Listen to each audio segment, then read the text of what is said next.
ya, Ok. de ese momento. Bueno, es entrevista a Cinia Briceño, lideresa comunal de Milano y gestora de las luchas en contra de la contaminación del agua por parte de las piñeras. Doña Cinia, ¿usted cómo llegó a Milano y cuándo? Bueno, yo llegué a Milano en el 2005, llegué a cuidar la propiedad de mi mamá. Y desde ahí no me volví a ir del lugar. Milano, anteriormente yo viví siendo niña, 1 año únicamente. Después regresé y para mí es mi comunidad. Sí, claro. Y aquí usted conoció a su esposo y aquí se asentaron. Aquí nos asentamos en la comunidad. Y yo asiento como que siempre he sido de acá. Y veo la necesidad de que haya alguien que haga algo más en el caso nuestro, con la contaminación de fuentes de agua, que yo ya vivía aquí y consideraba que había una necesidad de hacerlo, una lucha para poder conseguir agua potable para la comunidad, y lo que más me ha importado siempre son los niños. Se lo hace para que tengan un futuro. Así es. Y cuéntenos cómo fue que usted se dio cuenta de que aquí había contaminación. Bueno, yo en realidad cuando llegué aquí, en el 2005, nunca supe que había contaminación de fuentes de agua. Fue hasta como en el 2008 casi, estaba yo embarazada de mi hija menor.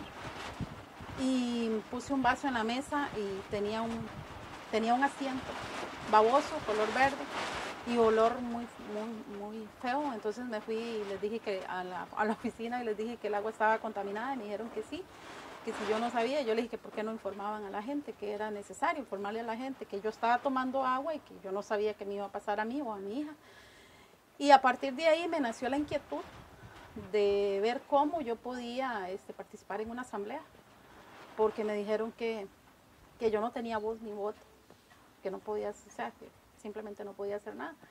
Y yo dije que cómo hacía para ser parte de y poder decir o hacer algo. Y entonces me dijeron que tenía que tener título de propiedad, tenía que tener una propiedad acá, tenía que llevar copia de cédula, copia de plano y asociarme. Y para asociarme necesitaba que 2 socios me recomendaran. Entonces yo empecé a conseguir la documentación y en la asamblea en el 2009, creo que si mal no recuerdo, fue un 3 de marzo, que llegué a la asamblea y me llevé todos los documentos. Presenté los documentos y me aceptaron como socio. En ese momento se hizo la votación de cambio de junta directiva y para sorpresa mía empezaron a decirme que si yo quería ser miembro de junta directiva, y yo les decía que no porque yo no tenía mucho tiempo, como siempre nosotros. Sí, el trabajo. Nosotros las personas no nos gusta involucrarnos a pesar de que somos directamente afectados. Y yo en ese momento, yo lo único que pensaba era, no, yo estoy en mi casa. Yo no hacía nada prácticamente, pero mi esposo trabajaba y era yo en mi casa. Pero yo decía, no, porque no me interesa, o sea, no. Y en ese momento uno me decían, pero no importa, como vocal. Bueno, está bien como vocal. Y empezaron a votar y resulta que los votos hicieron, el que tuviera mayor votación era presidente. Y para sorpresa mía, la mayor cantidad de votos fueron los míos. Entonces, la embarcaron. Desde ese momento, aún actualmente soy presidenta de la Junta Directiva del Acueducto de Milán. Entonces, más o menos esa es mi historia de cómo y qué estoy haciendo ahora donde estoy. Y las luchas que se empezaron a desarrollar desde muy antes de que yo estuviera, desde más o menos el 2003, según tengo entendido. Uno de los señores de los acueductos, el acueducto del Cairo, comenzó a recoger firmas para interponer un recurso de amparo en ambas comunidades, y el recurso de amparo fue dado a lugar en el 2009. Nosotros siempre hemos tenido una inquietud muy grande de por qué se condena a los entes del Estado. O sea, si bien es cierto, tienen mucha responsabilidad, también se debió haber condenado a las empresas que están. Actualmente estas aplicando empresas no han afrontado consecuencias. hasta la fecha no hemos logrado que ellos enfrenten consecuencias, porque incluso nosotros en el 2009, en junio del 2009, interpusimos una denuncia con el acompañamiento de Sedarena, el Centro de Derecho Ambiental, y ellos nos apoyaron con abogados, nos apoyaron incluso con fondos para los análisis, porque nosotros no contábamos con eso. Yo a raíz de que entré a la Junta Directiva empecé a informarme con diferentes instituciones y a ver dónde podía conseguir recursos, para tanto como para poner recursos, para poner demandas, como para poder llevar a cabo que hubiera una solución para la comunidad, que hubiera agua potable. ¿Cómo fue acercarse a cuáles instituciones primero se acercó y cómo fue la experiencia? A la primera, bueno, a la primer grupo que asistí era el Foro de Maús, que ya por cierto no está. En el Foro de Maús fue el primer lugar que fui, nos reuníamos en el Centro Agrícola de Guásimo, y ahí conocí a Soledad Castro, que en su momento trabajaba con Sedarena, y entonces empezamos a hablar y a ver cómo empecé a solicitarles a ellos que nos ayudaran, que me dieran orientación legal, y en ese momento estaba Gabriela Cuadrado, era una de las abogadas del Centro de Derecho Ambiental, y Gabriela dice, no, vamos a ver cómo conseguimos recursos, y empezaron a gestionar los recursos, y se interpuso la demanda en junio del 2009. Gracias a Sedarena pudieron conseguir, por ejemplo, los abogados para poder poner los recursos. Exactamente, Sedarena nos dio el apoyo, y aún todavía Sedarena nos apoya, en forma directa e indirecta. A la fecha nosotros, somos parte de ARA, ANDA y todas esas que tienen injerencia con el tema agua. Hemos andado mucho también con el tema de la ley de aguas, que creemos que es necesario, más en el caso nuestro, porque nosotros todavía no tenemos las aguas se siguen contaminando y no hay una defensa real. Legalmente hay muchas, pero como que se evaden por muchas. Sí, en ese sentido es interesante, porque parece que de ahí las empresas piñeras caminan casi que con total impunidad, digamos. Uno ve la expansión aquí y son kilómetros a la vista de cómo se expanden, digamos. ¿Cómo percibe usted el control de las instituciones del Estado con respecto a esas empresas? En realidad yo siento que no hay ninguna restricción de nada. Las empresas siguen creciendo. Milano está totalmente rodeado de piña.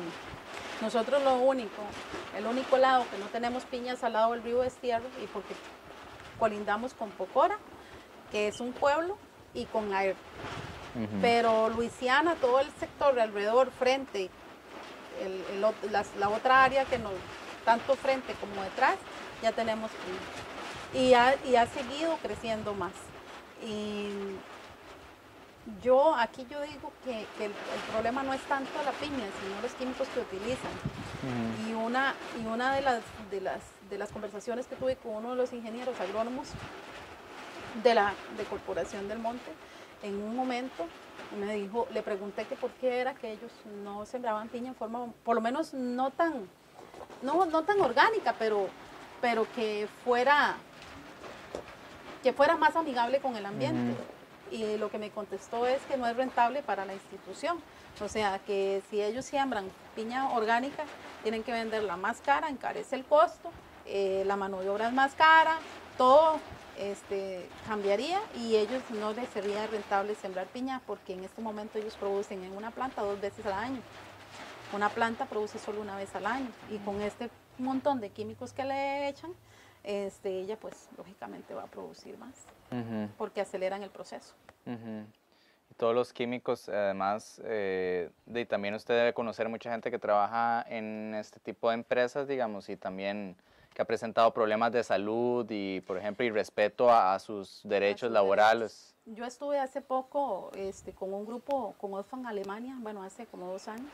Estuvimos en la parte, en Cariari, en Villafranca, porque aquí en la zona como que la gente, como mucho temor, entonces como ya lo conocen a uno, y siento yo que quizá porque lo conocen a uno, saben lo que uno anda, pues no se arriman mucho para comentarle lo que pasa. Pero digamos, en Villafranca, uno de los señores, los paleros, nos comentaban, en un grupo de personas que están trabajando ahí, nos comentaban que ellos tenían que meterse en los zanjos y a veces quitar con pala lo que había, y el puro veneno está ahí, el olor y todo eso, la piel para ellos, el dolor, los problemas en los riñones se les están acelerando, problemas de que ellos no saben por qué, están muy delgados, pero ellos no tienen el dinero para hacerse análisis ni nada y siguen trabajando, y si ellos pierden un día, pues eso se les rebaja en el salario, y la situación económica real de ellos no les da para estar fallando, y ya cuando ellos fallan definitivamente es porque ya no pueden trabajar, pero quedan totalmente lesionadas su salud, en la piel, muchos tienen llagas y cosas, y dice, yo prácticamente hay que sumergirse a veces porque hay que destaquear los caños. Y todo lo que hay ahí, todo eso, dice, nosotros lo llevamos, o sea, nos toca, es parte del trabajo. Y uno se pone a ver la realidad de cada uno de ellos, y uno desea como poder ayudar, ¿verdad? Sin poder hacer nada. La realidad ya en el campo es otra. La gente no es que quiere trabajar en esto, sino es que están obligados a hacerlo porque la misma empresa, muchos de estos señores nos comentaban que ellos tuvieron su finquita ahí, pero resulta que tuvieron que vender la finca. ¿Por qué? Porque los mismos químicos que aplican producen mosca. Unos de esos eran papayeros, tenían papaya, y la papaya, cuando le cae el químico, la papaya le entra una enfermedad y se pone dura y ya no puede madurar, no madura bien. El plátano tampoco es muy, como que los químicos son muy agresivos. Otro señor me comentaba que tenía él un mariposario, y dice, yo no tenía mucha tierra, pero me había puesto un mariposario, las mariposas se me murieron. Y detalles así, que uno se queda viendo, Jay, tienen razón, uno que vive aquí, nosotros estuvimos en un periodo que no podíamos ni hablar. La mosca esta nos picaba y había que cerrar, y a todo mundo. Ahora se ha calmado mucho, no puedo decir que hay mucha, pero sí hay igual. Entonces la gente se veía obligada a vender y irse a precios ridículos. O sea que lo que hicieron fue, con la siembra de piña, mucha gente tuvo que emigrar, no porque querían, sino por la necesidad. Y ahora, ¿qué pasa? No tienen dónde sembrar, no tienen dónde vivir, porque muchos vendieron, y lo que pasa cuando uno tiene plata y la gente no está acostumbrada a tener dinero y a manejar su propio dinero, creen que el dinero dura mucho tiempo y se va. Y por mala organización, yo entiendo eso. Mucha gente dice, es que ellos tienen mente pobre. No, es que no hubo nadie que los dirigiera, y simplemente llegaron y le compraron en poco dinero, y ellos pensaron que tenían oro. Eso es como el caso del oro por espejo. Si nunca ve plata. Ellos vivían bien porque tenían dónde sembrar, porque tenían su casita y todo, pero no eran personas que tenían esa visión de invertir en algo más.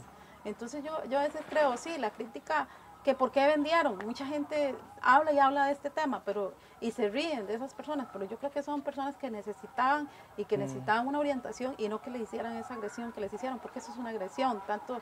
Ahora es una agresión, además de que están trabajando así, es una agresión psicológica, porque ellos hasta lloran de ver en lo que están, o sea, que tienen la necesidad, y que si no, no comen. Y que es el único trabajo que le van a dar, porque tampoco les van a dar trabajo en otro lado, porque no son estudiados. Entonces, es duro, o sea, es lo que vemos, lo que yo he podido observar. En esta comunidad, en realidad no son muchas las personas que trabajan en la piñera, pero mucha gente emigró por problemas de salud, algunos ya han muerto. Les afectaba el estar en contacto con el agua. Otra gente, pues no todos tenemos la misma sensibilidad. Hay personas que son más fuertes y hay personas que no son tan fuertes. Y hay gente aquí mismo que vendió sus fincas y que lo que tienen es un lotecito, y ahí están.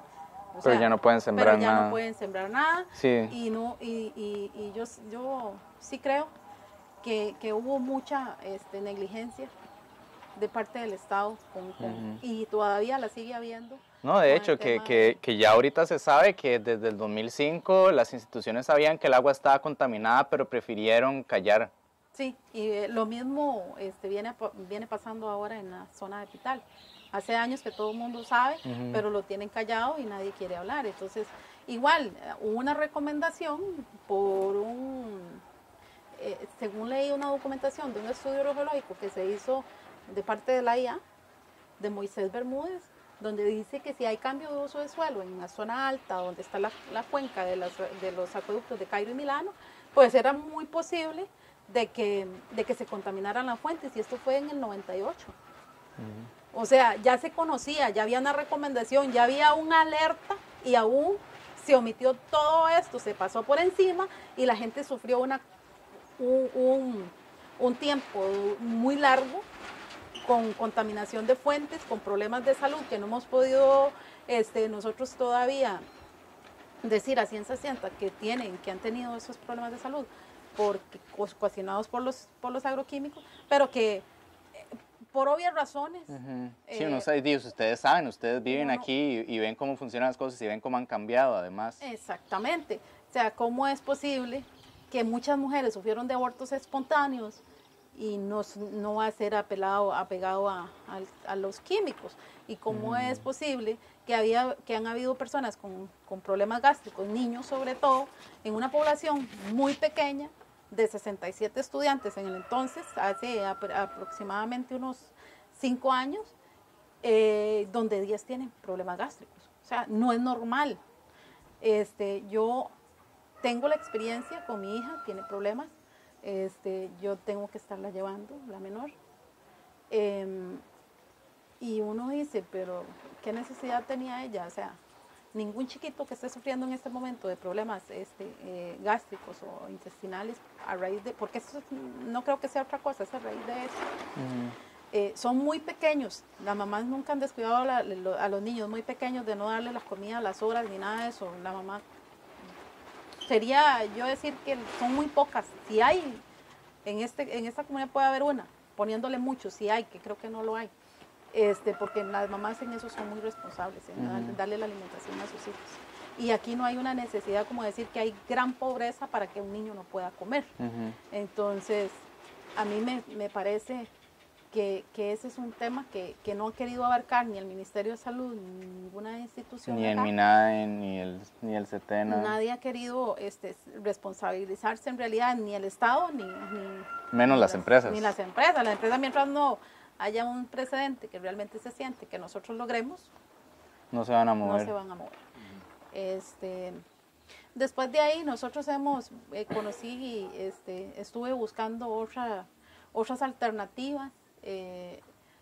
Ya cuando empecé a hablar sobre el tema,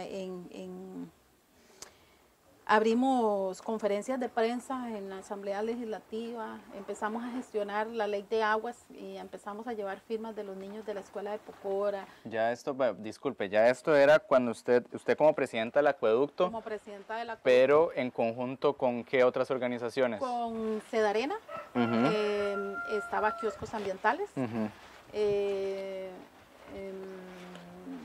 Tinamastes, Sulabaxú.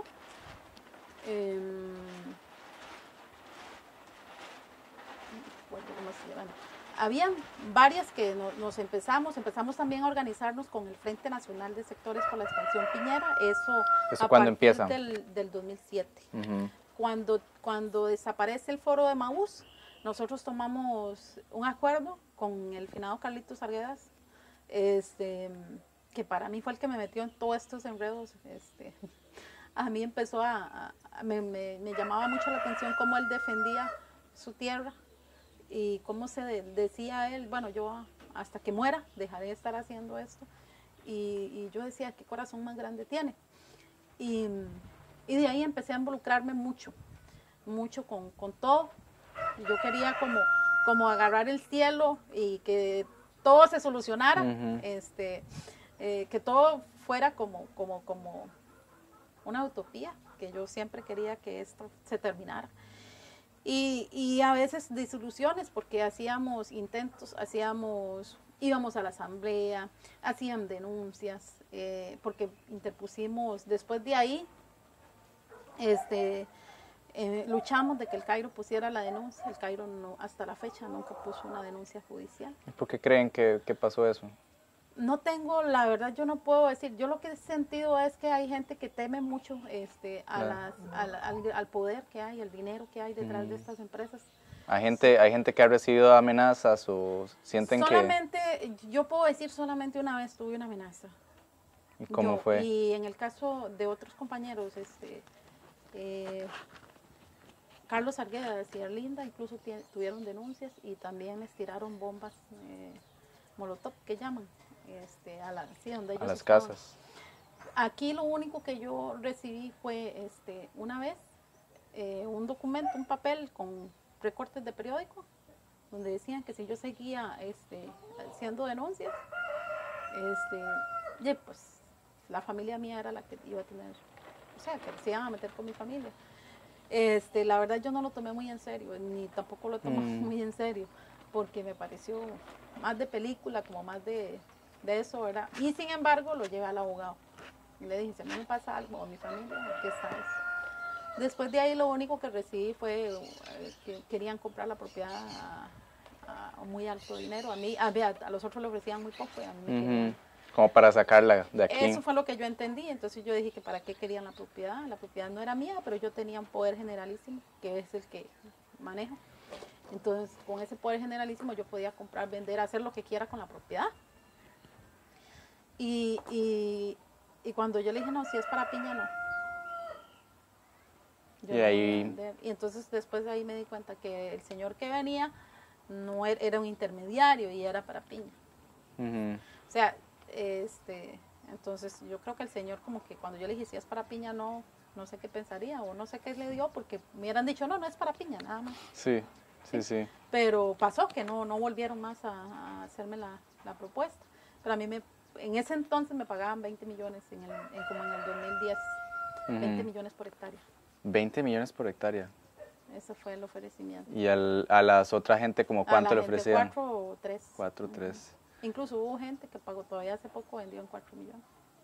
Súper poquito. Súper poco. Entonces yo lo vi como muy anormal. O sea, ¿por qué? Seguro porque yo era muy metiche y siempre andaba diciendo que el problema de la contaminación y que las familias y que por qué no se hacían análisis a las personas y todo eso. Yo creo que eso ha tenido mucho que ver de que querían, pero en realidad yo una amenaza así frontal nunca he tenido. No, pero sí me imagino que sí hay hostilidad, porque también hay otras evidencias de, por ejemplo, reporteros que tratan que se meten a estas zonas y encuentran de mucha hostilidad, cosas que empiezan a pasar, lados que les cierran cuando pasan. Eso sí pasa. Digamos, aquí pasó en el 2009, si no mal recuerdo también, estábamos reunidos en el foro de Maús, todavía estaba el foro de Maús, y en el 2007 fue. Estaba el foro de Maús y resulta que vino la Unión Europea y nosotros queríamos enseñarle, ¿verdad?, los problemas que teníamos en la zona y bueno, toda una historia habíamos narrado y ya estábamos toda la gente que íbamos a darle las declaraciones y resulta que los llevaban a una piñera y nosotros nos habían dicho que era ahí donde iban y le cambiaron de dirección, los llevaron a otra. Entonces nosotros empezamos, entonces y como no encontramos, entonces parecíamos como él hacía, estábamos investigando dónde estaban, porque en la piñera donde iban a ir no llegaron. Entonces empezamos como radar y cuando nos dijeron, no, ellos ahorita ya se van, ya están en el aeropuerto, o iban para el aeropuerto porque ya ellos salían ese día. Y entonces Soledad Castro se hizo pasar por periodista y le dio la información en la mano a uno de ellos, pero la hicieron sacada. Entonces son parte de las cosas que pasan, digamos, y cuando nosotros vamos ahí vamos por vía pública, porque esta empresa, aquí donde está la finca Babilonia, la Corporación del Monte, la ruta vieja de San José a Limón pasa exactamente por en medio de la piñera. Entonces nosotros siempre hemos ido, tomamos fotos y todo, y ahí he hecho yo entrevistas, pero resulta que ahora nos prohíben y no se puede tomar foto a la plantación piñera ni nada porque es privado. Pero es calle pública. Es calle pública, pero solamente en calle pública podemos estar, pero no se puede tomar foto a la piñera. Entonces son parte de las cosas que hemos visto. Yo siempre he subido ahí con estudiantes, aquí nos visitan estudiantes de la Universidad de la Clínica Santa Clara de California, y viene el Instituto de Monteverde también con estudiantes en Derecho Ambiental y en Derechos Humanos. Entonces, yo siempre voy y los llevo ahí para que conozcan, pero si nosotros no salimos un poquito, siempre nos sigue la policía de la empresa, siempre, y si se salen un poquito... ¿Cómo la policía de la empresa? La empresa tiene policía privado. Ah, ok. Entonces ellos mandan su policía privada. Y siempre nos siguen, lo que pasa es como estamos en calle pública, yo alego que estoy en calle pública, y hasta ahí. Nada más que no podemos tomar fotos ni nada hacia la finca. Pero son detalles que se dan, incluso cuando nosotros hicimos el cierre de calle, también en el 2009, la prensa nacional tergiversa lo que nosotros estamos haciendo. Nosotros lo que estamos haciendo es un cierre de calle para que para que dejen de contaminar las fuentes y nos den una nueva fuente de agua para nosotros tener agua en la comunidad. Y lo que se dice es que nosotros estamos, en la prensa parece, de que es muy posible que Corporación del Monte se vaya y 300 trabajadores se queden sin trabajo. Entonces uno dice... Entonces como satanizando al movimiento social, diciendo que ustedes nada más quieren dejar a la gente sin trabajo. Y eso siempre ha pasado. Entonces, y uno se siente como que, bueno, entonces, ¿qué hice? O sea, y al día siguiente, la misma empresa pone los trabajadores a hacer huelga porque ellos se van a quedar sin trabajo. Entonces, uno dice, ¿en qué país estamos? O sea, no estamos defendiendo lo que realmente debemos defender. Yo digo, ¿esta gente qué le pasa? O sea, tan es así, o sea, que a la fecha yo no he visto ningún movimiento social que no sea satanizado o que le declaren comunista. O por ejemplo, cuando nosotros estuvimos en la Comisión Interamericana de Derechos Humanos, se nos acercó... ¿Cuándo fue eso? ¿Cómo fue ese proceso? ¿Cómo fue que la contactaron a usted? Ok, nosotros... Okay. Sí. ¿Cómo fue el proceso de litigio con la Corte Interamericana de Derechos Humanos y posteriormente con la Corte Internacional de Justicia? Ok, en el caso nuestro, digamos, aquí, como yo te comentaba anteriormente, tenemos visitas de los estudiantes de la Clínica de Derechos Humanos. Uno de los directores, don Francisco Rivera, nos contactó por medio de Sedarena. Y entonces ellos venían a hacer visitas de campo aquí. Yo les explicaba, les daba la charla de cómo había sido todo el trabajo que se estaba haciendo y en el tema de derechos humanos.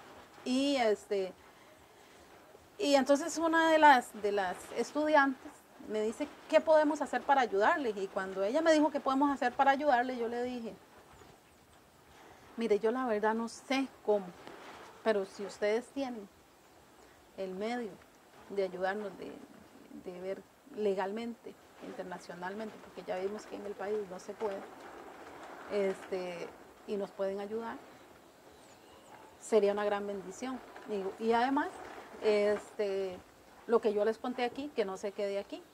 Yo sé que esto no es igual que una cámara de televisión, ni mucho menos, pero de boca en boca se puede transmitir lo que realmente se vive en las comunidades donde se siembra piña. Y para sorpresa mía, como 2 años después, llega don Francisco Rivera con los estudiantes y me dice, conseguimos una audiencia en la Comisión Interamericana de Derechos Humanos. Creímos que no la íbamos a conseguir, pero por gestión de los muchachos lo conseguimos. Y eso fue para el 3 de marzo. ¿De qué año? De 2013. 22 de marzo. 2013. 2013. Ah, 2013. 2013. Ah, 2013, sí, sí, correcto. Usted ya era presidenta. Yo ya era presidenta de la asociación y en acompañamiento de Sedarena y Frenasap. Sí, usted fue con doña Erlinda. Yo fui con doña Erlinda Quesada y Carolina Vares y Soledad Castro, estuvimos en la representación. Ahí, y vieras que me sentí un poco decepcionada de la actitud en ese entonces, bueno, aún estaba doña Yamilet Astorga como presidenta ejecutiva de la IA. Yo la tenía a ella, o le tenía como un gran aprecio, porque siempre ella siempre fue parte de Voces Nuestras, fue profesora en la Universidad de Costa Rica y era una persona muy abierta, Y yo la tenía como muy en alta estima, y yo decía, con ella nosotros logramos mucho, y la verdad que todavía yo la tengo en alta estima, pero en ese momento me sentí mal, ¿Por porque qué? lógicamente ella iba representando al gobierno, era algo lógico, pero yo no esperé que ella dijera que ya estaban solucionando los problemas. Eso no era una solución. Para mí lo que han hecho hasta la fecha no es una solución. Es, estaban solucionando el problema porque se estaban buscando nuevas fuentes y porque se pensaba captar otra fuente y se estaba dando agua por camión cisterna. Pero recibir camión cisterna del 2007 hasta el 2018, eso era una solución. Y habían días que no pasaba el camión cisterna, la gente se tenía que bañar con el agua contaminada. O sea, yo nunca vi una solución real. Entonces yo me sentí decepcionada. Yo esperé que ella dijera, no, mira, es que los otros gobiernos pues no habían hecho nada, nosotros vamos a hacer esto y esto. Yo me hubiera sentido más conforme con una... Y que realmente lo hizo. O sea, yo no puedo decir que no, porque después de que nosotros estuvimos presionando y presionando, pues hasta en este gobierno y hasta que ella era presidenta ejecutiva, pues empezó a gestionar más rápido lo que fue la construcción del acueducto. Pero sí creo que yo esperé algo más de ella. Entonces, yo siempre he dicho, en ese momento me dolió. Yo sé que a ella también, porque yo sé, la conozco y sé que ella es muy...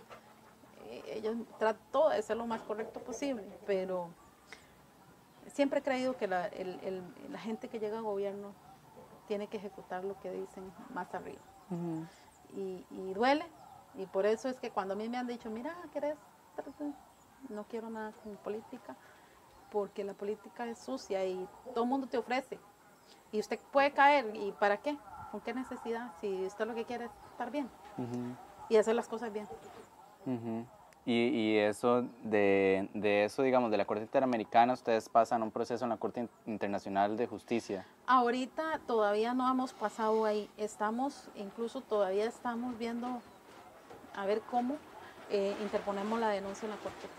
Estamos gestionando, estamos buscando toda la documentación, estamos todo lo que trae eso para ver si este año empezamos con la... Okay. ¿Y cómo fue ese proceso cuando que usted fue a Alemania a hablar de la situación y todo esto? A raíz de todo esto, ¿verdad? Toda la revuelta, ARA, perdón. Esa organización fue contratada por Oxfam Alemania para hacer un reportaje acerca de la plantación piñera, cómo la piña la siembra de piña ha afectado a la población y por tanto también involucrar un poco el tema de salud y el tema de trabajo con los sindicatos. Nos unimos para trabajar sindicato con la Oxfam Alemania, ARA y las comunidades. Entonces, Oxfam propone que haya alguien de las comunidades que vaya a Alemania fue por el comercio justo. En ese momento había como una campaña del comercio justo y un poco entró el tema de denuncia. Y me dijeron que si podía ir. Yo le dije que claro, con mucho gusto. Además de que quería conocer, creo que era justo que la gente en Alemania se diera cuenta y que hubiera alguien que lo contara de primera mano. Sí, es cierto. No voy a decir que no quería conocer, porque ya me habían ofrecido un primer viaje y no fui porque tenía una reunión. Se fue a Francia, al Foro Mundial del Agua. Me habían dicho que por favor fuera, para que fuera en representación del país. Y yo dije que no, porque tenía una reunión con la gente de la IA para lo del acueducto y ni hubo reunión. Yo me arrepentí después, pero lo que lo hice porque yo creía que nada hacía con ir a hablar del problema allá cuando no se solucionaba el problema acá. Y no me arrepiento, es una lástima porque era en Marsella. Y hubiera estado muy bonito. Hubiera estado muy bonito, pero a la vez yo dije, lo hice y no, o sea, lo hice y es lo que creí correcto en el momento. Y todavía, yo creo que si me vuelven a ofrecer, yo le voy a decir que no, porque, o sea, le hubiera dicho que no en esto, porque no ha terminado, no había una solución. Y ahora tenemos por lo menos agua potable. En este momento, a mí me dicen, vamos a tal lado, ya calculo que no me han dicho cuando yo tengo el pie pero son cosas que pasan. Y ahí anduvimos por varios estados. Anduvimos en universidades, anduvimos en organizaciones, iglesias, comentándoles para que ellos conocieran el problema de la piña en el país. Tanto que no es realmente una divisa, o sea, que queda dinero al país, no es mucho, que todo se va para el extranjero, que la mayoría queda en el comercio. Se logró probar que en realidad la ganancia, o sea, que no es un comercio justo. Que la gente que trabaja no vive bien, que la mayor pobreza está concentrada en las poblaciones donde hay piña y que en realidad no ha sido beneficio para el país. Entonces, eso fue lo que fuimos a hacer.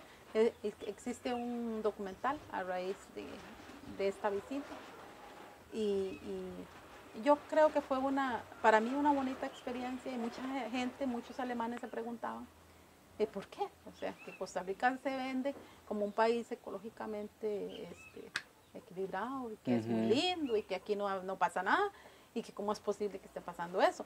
Y nosotros decíamos, pero es que, o sea, si en realidad Costa Rica apostara por un país ecológico, 100%, aquí habría más turismo y tendríamos mayores divisas, porque las divisas irían directamente al país. O sea, todo lo que estos vienen a dejar nos lo dejarían a nosotros. ¿Y qué pasa con esto? Que lo que están haciendo es explotando la tierra, dejando que no sirva para nada, y la comunidad está empobreciendo. Entonces no vemos el beneficio. Y doña Ciña, ¿cómo fue al final? Ya hoy Milano tiene un acueducto de una fuente de Guásimo, gracias a la gestión de la organización comunal y usted como lideresa, digamos. ¿Cómo fue la obtención de ese acueducto? Esto fue un largo camino. Desde que yo entré en el 2009, el presidente anterior había solicitado a asignaciones familiares un dinero para captar una fuente nueva. En ese momento eran 70 millones, si no mal recuerdo, y eso fue en el 2009. Después se vino un largo camino, empezar a buscar las fuentes, encontramos 11 fuentes, todas identificadas. Una no nos servía por muy poco caudal, otra porque yo me opuse porque estaba muy céntrico y que era de 10 litros por segundo, y que yo estaba en un lugar donde había palma, y yo veía muchos focos de contaminación, había una lechería cerca, y yo siempre dije, si vamos a salir de un lugar para meternos a otro peor con muy poco caudal para una población que va a desarrollar, entonces tomamos el acuerdo en junta que no. Yo les expliqué lo que yo estaba viendo y gracias a Dios los miembros de junta directiva en ese momento me dijeron, sí, no se puede, esa no es para nosotros. Y un día estábamos en una reunión porque ya, y como esa era supuestamente la que íbamos a captar, porque la IA decía o se capta esa o se capta esa, a pesar de las oposiciones, yo empecé a mandar cartas y papeles diciendo porque yo no creía conveniente la fuente. Nosotros no estábamos muy de acuerdo y en eso pasó un señor y me dice, yo conozco una fuente. ¿Y ese señor de dónde apareció? De ahí, de San Bosco de Guásimo. Y estábamos en una reunión en San Bosco de Guásimo. Yo conozco una fuente y esa fuente tiene bastante agua. ¿Por qué no la van a ver? El señor se llama Edwin Calvo. El agua ellos la tenían captada para la casa de ellos. Tomaban un poco de agua de él. Y me dice, si quiere vamos a verla. Y yo le dije, sí, claro. Entonces la fuimos a ver el siguiente día. Esa fuente da 27 litros de agua por segundo. Y de ahí nos enamoramos de la fuente. Vimos a ver cómo hacíamos y llamamos a todo el mundo que fueran a ver la fuente. Le pedimos los estudios hidrogeológicos y se empezó a gestionar aquello de una manera que todo estaba bien. El dueño de la propiedad nos permitió ingresar. Una vez que ya nos permitió ingresar y todo, no nos quería vender el área para captar el agua, porque él pedía 50 millones y nosotros de dónde íbamos a agarrar 50 millones cuando yo le explicaba a él que nosotros lo que manejamos son fondos públicos, por lo tanto, para poder hacer una compra era con un avalú, y el aval tenía que darlo el AIA, el avalú lo tenía que hacer la institución, y que lo que diera el avalú, eso es lo que se le podía pagar. Para no cansarlo con el cuento, empezamos a gestionar porque la municipalidad de Siquirres nos compraba el terreno, nos daba 20 millones. Entonces empezamos que había que comprar servidumbres de paso, se compró una servidumbre de paso de 3,5 millones. Después ya teníamos la servidumbre, era esa captación. Después seguimos negociando con el señor. Una vez me dice doña Yelgi Lavinia, que era la alcaldesa de Siquirres, y me dice, le digo, vea, es que ya hemos negociado con ese señor, lo más que bajó es a 36 millones de colones. Y no hay, nosotros de dónde vamos a agarrar 16 millones más, si que nos van a dar son 20. Y el avalúo dice que son 22 millones. Acorde al avalúo decía que eran 22 millones y algo. Y entonces me dice, no, es que usted no sabe negociar, entonces, no, hable con él y dígale que yo voy a ir y vamos a ir todos a negociar. Y nos fuimos a negociar con el señor. Dijo, señor, no, si no son 36 millones, yo no vendo. Era una hectárea de tierra en 36 millones. Entonces yo empecé a pelearme y a decirles que cómo era posible. Mandé un documento a la IA donde decía que tan responsable era la SADA por no hacer ninguna gestión para que el agua se llegara a Milano, como a IA, que era demasiado, que ya eran muchos años de estar en el problema que teníamos y que no veíamos una solución, porque no nos querían expropiar el terreno. No había forma, le pedimos durante años que nos expropiaran el terreno, que nosotros no teníamos, como que la IA debería apoyarnos. Y como no lo hacían, entonces le mandé todo un escrito y le empecé a decir y a dar. Al final, en el 2013, en noviembre del 2013, me llaman a una reunión con la presidenta ejecutiva de la IA, doña Yesenia Calderón, y me dice, doña Yesenia, estamos sentados, y me dice, doña Yesenia, es que para hacer ya tenemos para la expropiación, pero para hacer esa expropiación necesitamos 6.862.000, creo, si no mal recuerdo. Y ustedes tienen esos 6.682.000, y me quedo yo. Sí, le digo yo. Nosotros no nos entraba 1 millón, nos entraba 1.200.000 a la SAA. Y yo le dije, sí lo tenemos. Dios, digo yo, ¿de dónde voy a agarrar 6 millones y resto? Pero yo dije que sí, ahora no sé, la plata tiene que aparecer porque si no, no entraban en la expropiación. Y me dice, es que si ustedes no tienen ese dinero, el AIA no va a invertir en eso. Y entonces yo me vine para acá con esa sorpresa, cuando yo les digo, bueno, tenemos que reunirnos de emergencia a ver qué vamos a hacer porque necesitamos 6.800.000. Me dicen, pero ¿dónde vamos a agarrar eso? Entonces yo le dije, no, veamos a ver si hay alguien que nos dé el dinero por el inmueble que tenemos, que es la oficina. Y me dice, y eso no es prohibido por el AIA. Es prohibido, pero nosotros necesitamos que despropien el terreno. Sí, si no, ¿cómo? Por encima. Y entonces ya llamé a un señor y el señor vino a ver el terreno y me dio los 6.800.000. Hice el depósito, le llevé, le comprobé, me dice el 18 de diciembre yo tenía que tener el depósito en una cuenta bancaria visible para el AIA de los 6 millones y el resto porque se ocupaba. Entonces el señor no los consiguió, yo agarré la platita, la deposité y me fui con el papel. Tome, doña Yesenia, esto es, aquí está, le mando. Está el depósito. Lo presenté. Y bueno, se empezó a gestionar, pero todo esto ha sido de llorar, de agarrarse con los abogados. A veces me decían, usted es una gran metiche, usted es la que viene a pelear aquí, nadie más. Y yo le decía, pero es que soy yo la que estoy representando a la comunidad, o sea, a mí me pusieron aquí. Ya, y la que tiene que recibir las balas soy yo. Sin embargo me decía, sí, pero es que nadie ha molestado tanto como usted.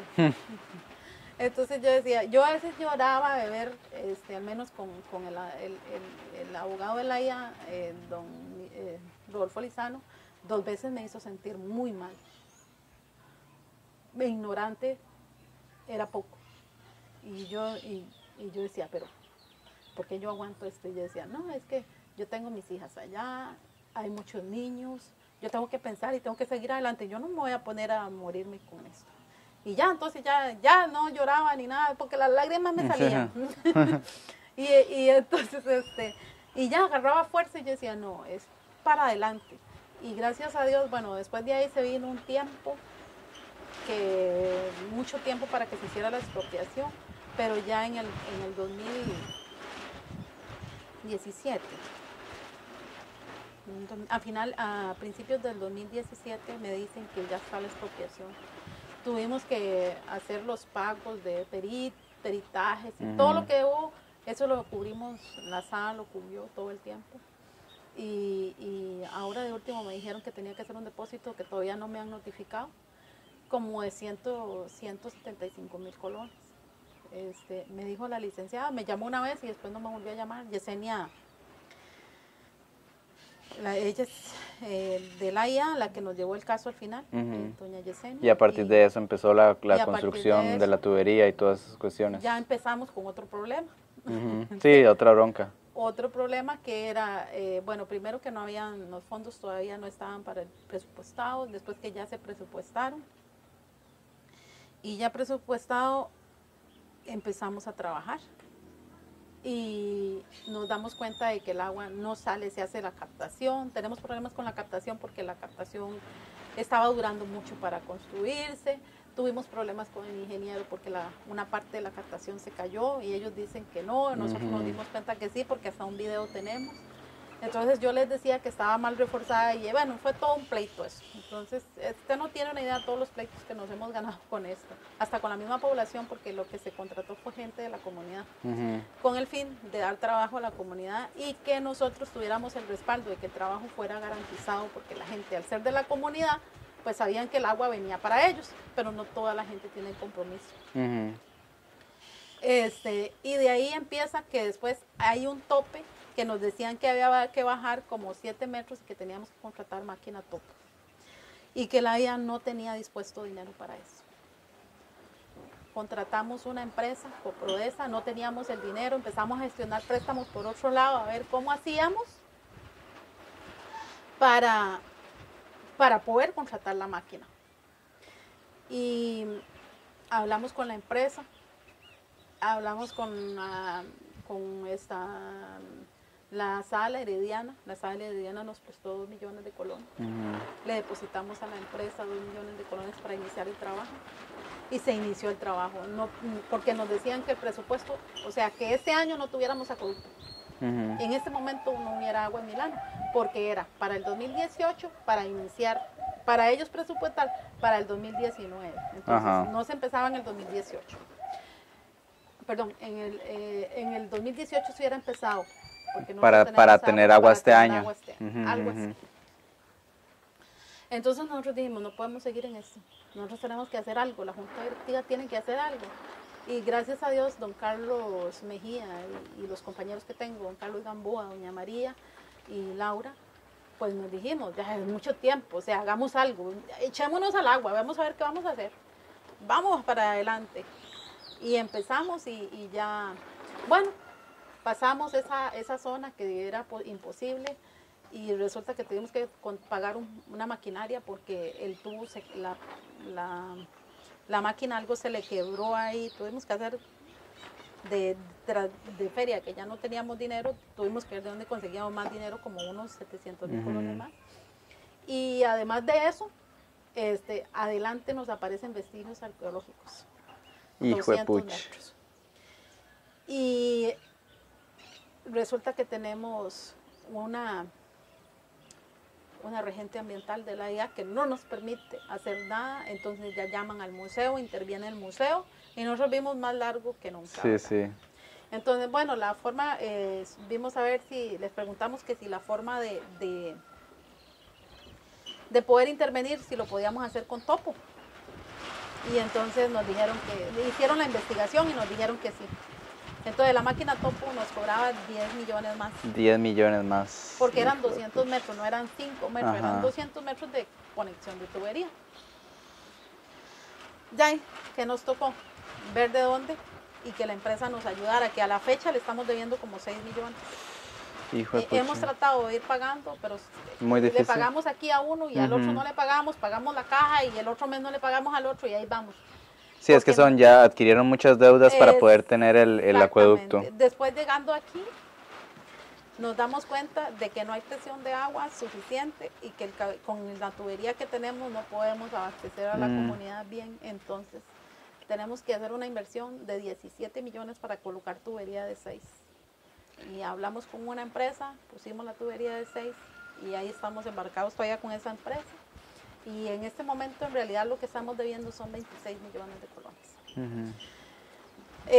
Ha sido, a veces uno siente que ya no puedo, que este mes vamos a ver de dónde agarramos ese millón, porque el otro mes necesitamos otro poco y el otro mes que sigue, y tapamos aquí y destapamos aquí y ahí vamos, porque en realidad el ingreso no es como para las deudas que tenemos, y si fuera con un banco pues no es tanto, porque con un banco, bueno, con el Banco Popular, que es lo que estamos gestionando ahora, el interés es al 5.9%. ¿Quieren tomar un préstamo para comprar la deuda? Para pagarla, exactamente, para pagar la deuda que tenemos. Hemos gestionado, hemos hecho de todo, tenemos desde el año pasado, como en julio, empezamos a gestionar el préstamo y hemos tenido un montón de tropiezos porque nos piden una documentación hoy y otra mañana, parece que no sé, la persona encargada de la IA no sabe qué es lo que ocupamos.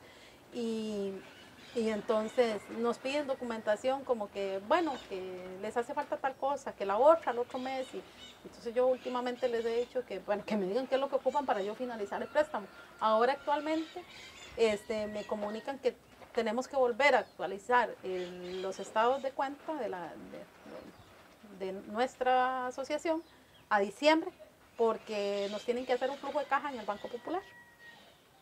Y tiene que ser hasta diciembre. Y yo hasta esta semana lo tuve, porque venía saliendo en diciembre el contador. Entonces, bueno, ya esta semana que pasó lo tuve, ya lo entregamos. Se supone que es lo último que falta para que la IA nos dé un aval para poder pagar eso. Y nosotros pagar solamente alrededor de como 300, 400 mil colones mensuales, que ya nosotros ahí funcionaríamos como un acueducto normal y podríamos hacer mucho que tenemos pendiente. Por ejemplo, la colocación de tubería en 4 pulgadas en el centro, que es necesaria para...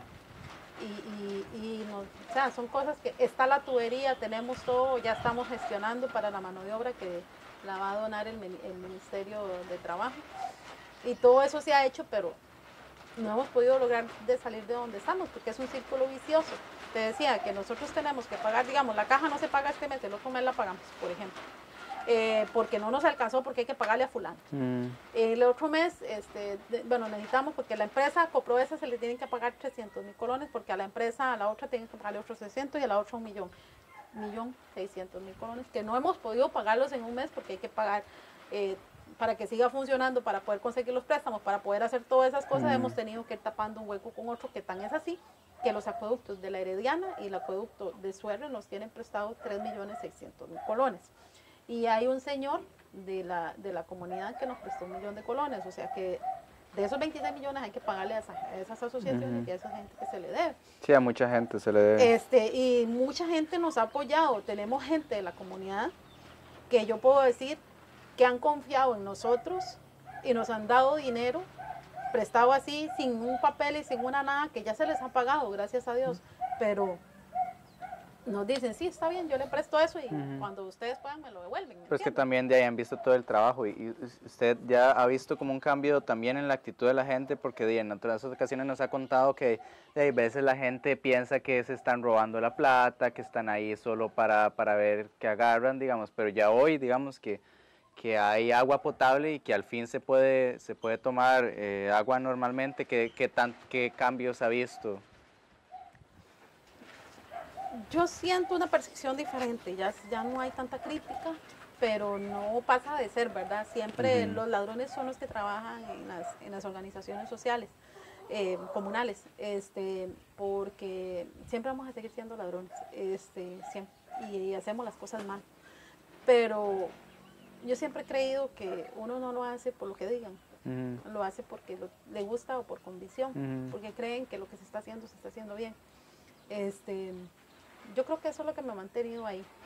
Y ahora yo creo que ahora el 17 queremos hacer la asamblea, y si se hace, yo desearía como ya no estar más, porque es cansado. Sí, claro. Son 10 años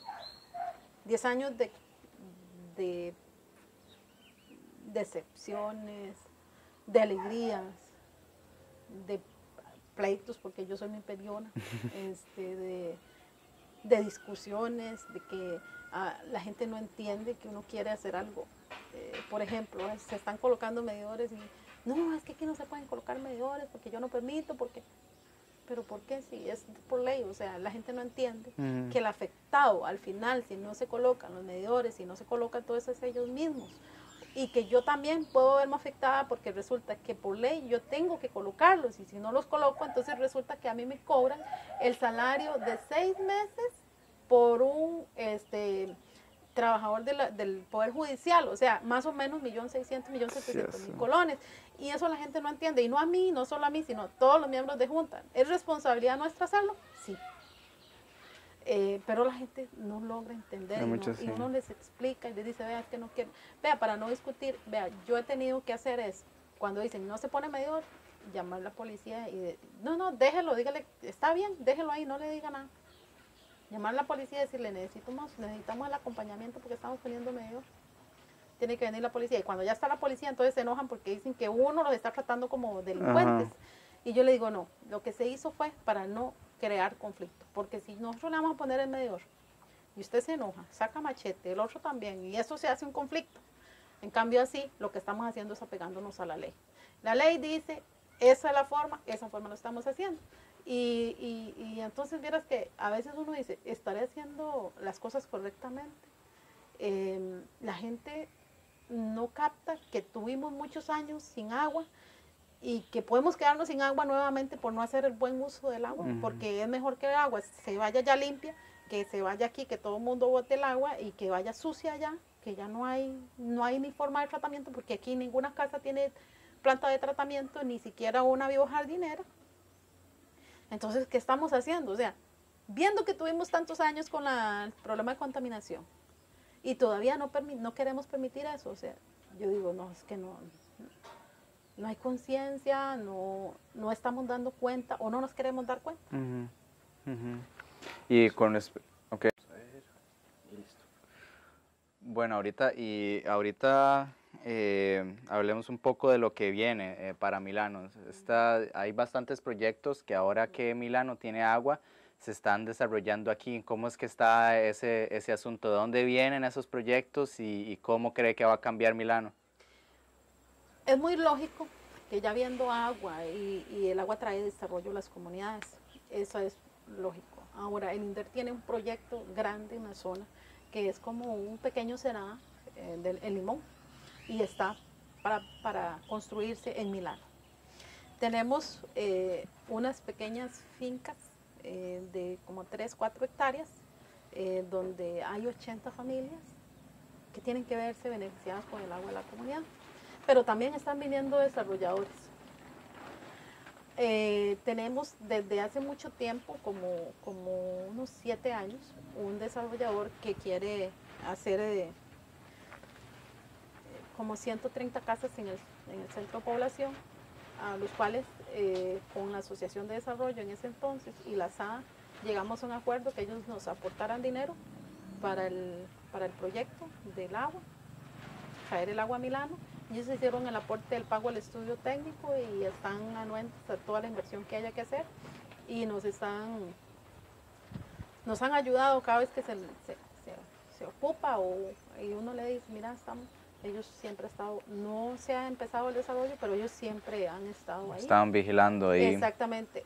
Esa gente, nosotros le pedimos que sí, la Asociación de Desarrollo y el Acueducto, le dijimos que sí, que tenía que ser gente de la zona, que fuera vigilado ojalá por el acueducto y que esas personas tuvieran cartas de recomendación de la asociación o de la iglesia.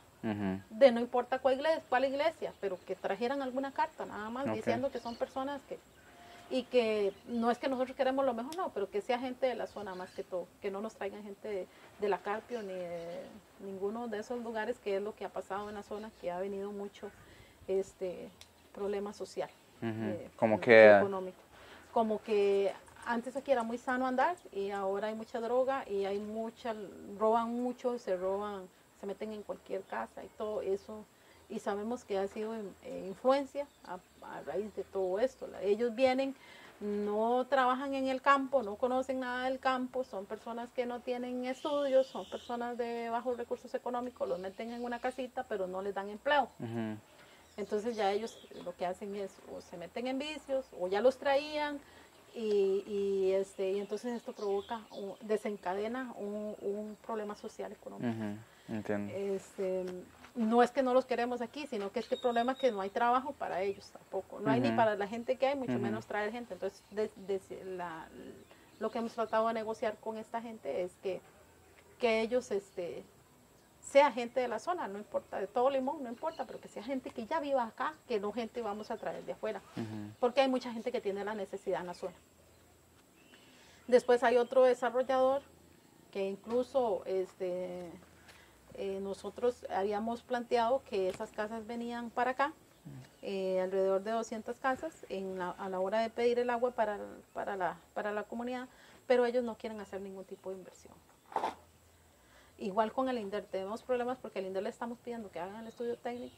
Hay que hacer un estudio técnico. No Tenemos 3 años de estarlo pidiendo y no lo han hecho. Y entonces yo siempre les he dicho, si no hay un estudio técnico, nosotros no podemos darle agua, porque no sabemos. Hay casi que el tanque, de donde está el tanque, donde está parte del asentamiento, está casi a nivel. Entonces, ¿qué pasa? Que Milano se queda sin agua. De nuevo. O sea, que ellos van a tener agua, pero la lucha que se llevó para la comunidad, nos vamos a quedar sin agua, es lo que creemos. Además que hay una parte muy baja, que así a simple vista, lógicamente el agua va a agarrar para allá. Entonces la parte alta va a quedar sin agua. No es necesario ser ingeniero, solamente pararse ahí y darse cuenta. Y yo, a raíz de todo esto, de todas las problemáticas que hemos tenido, también tomé un curso de fontanería y conozco un poco de curvas de nivel. Entonces, pues, por obvias razones, yo digo que ya no lo podemos hacer. Y esta otra gente que quiere desarrollar, ellos dicen que ya tienen la disponibilidad hídrica, porque como ellos estaban metidos en el agua, cuando nosotros metimos esas casas que eran posible desarrollo, ellos dicen que nosotros tenemos que darle la disponibilidad hídrica, y una cosa es capacidad hídrica y otra cosa es disponibilidad hídrica. La gente, yo sé que los desarrolladores saben del tema, pero ellos quieren o creen, y muchas veces han ganado con esto porque la gente no conoce el tema de disponibilidad y de capacidad hídrica. Y ya yo he aprendido un poquito en el camino y mucho me gusta preguntar, lo que no sé lo pregunto. Entonces yo he dicho, nosotros no podemos darle porque no tenemos capacidad hídrica. La tubería que se puso está en 6, pero si ellos empiezan toda esa tubería se empieza a huequear y se empieza a dar a 200 casitas, pues lógicamente no va a haber agua. No, ya aquí. Porque nosotros tenemos muy poco de nivel. Para eso se puso tubería de 6, para eso invertimos, para eso nos incurrimos en deudas. Y quieren llegar a arruinar toda la lucha y la inversión de la comunidad. No vemos con desagrado el desarrollo, pero yo creo que el desarrollo debe ir de la mano con toda la parte técnica y todo, para poder haber un desarrollo totalmente equilibrado, porque si no, no va a haber agua para la comunidad. Y es en lo que a veces caigo mal, porque yo siempre digo, o sea, los compañeros, hay 2 que han llevado el curso de fontanería y gracias a Dios y conocen un poquito del tema, y entonces no es un gran curso, pero lo que le quedó, pues, fue bueno. Entonces, ellos dicen, no, es que hay razón, o sea, no se puede. Nosotros tenemos que pensar bien en el futuro de la comunidad, porque el desarrollo, nosotros teníamos el desarrollo para crecimiento vegetativo, no para que se venga y se implante casi la misma cantidad de población sin ninguna, nada más, simplemente porque sí se puede dar agua porque tenemos agua, pero no hay la parte técnica, olvidarla, como ha pasado porque nos ha pasado en todos los acueductos, porque eso pasó. El acueducto de Milano fue desarrollado para 80 viviendas y nosotros teníamos 300. Okay, sí. Sí, bueno, en realidad yo no veo como que algún cambio. Espero que lo haya, estamos organizándonos para que lo haya, seguimos las organizaciones trabajando en conjunto. Hemos tenido el acompañamiento de Sedarena, de la UCR, de la Clínica de Santa Clara, de estas instituciones de ARA, de ANDA. Seguimos teniendo el apoyo y seguimos trabajando para poder que haya un cambio. Y seguimos insistiendo en que la forma de lograrlo es con el consumidor. Haciéndole saber al consumidor la problemática que hay en las comunidades y por ende, no solamente en las comunidades, porque también lo he dicho en muchas ocasiones, el tema de la contaminación es tanto la contaminación en la zona como la gran cantidad de químicos fosforados que aplican estas empresas y hacen el efecto invernadero, que por ende va al calentamiento global, y que también estas empresas son áreas las que talan, y pues obvio que tenemos alguna repercusión en el clima. Se ha vuelto más seco. Está más seco, aquí parece Guanacaste, antes no hacía viento, ahora usted siente la brisa, era muy lluvioso, ahora está prácticamente seco, se siente en los caudales de agua, bajan los caudales de agua en las nacientes, es un cambio total.